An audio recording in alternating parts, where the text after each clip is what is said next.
গতকাল রাত্রে ঠাকুরপোর সাথে গল্প করতে করতে কচুর শাকগুলোকে কেটে নিলাম। হয়ে গেল কিন্তু আমার কচুর শাক কাটা। রেখে দিয়েছিলাম রাতে।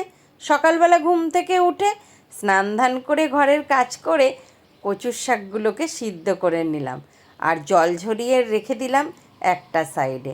আর এদিকে আমি কড়াই বসিয়ে দিলাম। কড়াইতে কিন্তু আমি তেল দিয়েই প্রথমে মাছগুলোকে ভেজে নিলাম। মাছগুলো ভাজা দেখালাম না, কারণ তোমরা প্রত্যেকেই মাছ ভাজতে জানো। কী মাছ রান্না করছি চলো, কচুর শাক দেখে বুঝতেই পারছো তোমরা কি মাছ দিয়ে কচুর শাক খেতে হয়। যাই হোক, কড়াইয়ে তেল গরম হয়ে গেছে, ফোড়নে দিয়ে দিলাম কাঁচা লঙ্কা, শুকনো লঙ্কা, একটু কালো জিরে, তার উপরে পেঁয়াজগুলোকে ছেড়ে দিলাম। এবারে পেঁয়াজগুলোকে ভালো করে ভেজে নেব।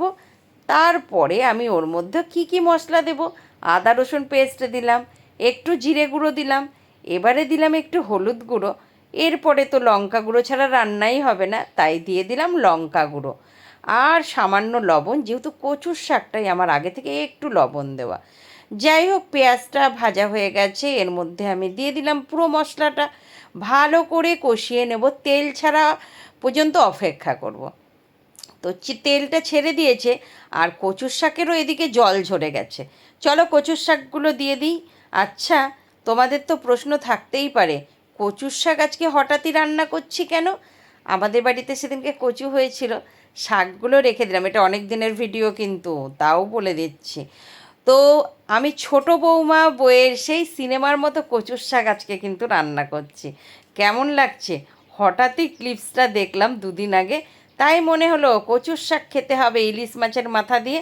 তাই কিন্তু আজকে আমি করছি কচুর শাক ইলিশ মাছের মাথা দিয়ে। আচ্ছা, ছোট বৌমা সিনেমার মতো হয়েছে কি একটু জানিও। আর এদিকে আমি করছি আলু দিয়ে, বেগুন দিয়ে, ইলিশ মাছ দিয়ে। বুঝতে পারছো বন্ধুরা? ইলিশ মাছ এনেছিলাম শুধু কচুর শাক দিয়ে মাথাটা রান্না করব বলে। ইলিশ মাছটা আর কী করব, তাই রান্না করে ফেললাম বেগুন দিয়ে। এদিকে দেখো কচুর শাকটা অনেকটাই হয়ে এসছে, তা সামান্য একটু চিনি দিয়ে দিলাম। চিনি দিয়ে দিলে শাকের টেস্টটা কিন্তু পাল্টে যায়।